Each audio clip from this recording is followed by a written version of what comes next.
بسم اللہ الرحمن الرحیم۔ السلام علیکم ورحمۃ اللہ وبرکاتہ۔ والدین پر بھی اتنا یقین رکھیں جتنا دعاؤں پر رکھتے ہیں۔ تھوڑے کڑوے ضرور ہوں گے لیکن تمہارے فائدے کے لیے ہوں گے۔ اچھی یادوں کا اچار ڈالیے اور سالہ سال محفوظ رکھیے، اور بری یادوں کی چٹنی بنائیں اور ایک دن میں ہی اسے ختم کر دیں۔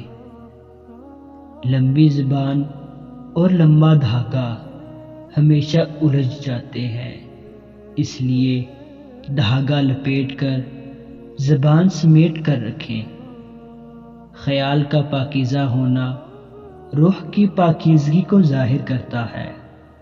ہماری سب سے بڑی بدقسمتی یہ ہے کہ ہمیں اپنے آپ سے بدبو نہیں آتی، صرف دوسروں سے آتی ہے۔ اللہ پاک گھڑی گھڑی مزاج بدلنے والے شخص سے نفرت کرتا ہے۔ زندگی کے سفر میں ان لوگوں پر توجہ نہ دیں جو آپ کے راستے میں کھڑے تھے، بلکہ ان لوگوں کا سوچیں جو ہر مقام پر آپ کے ساتھ کھڑے تھے۔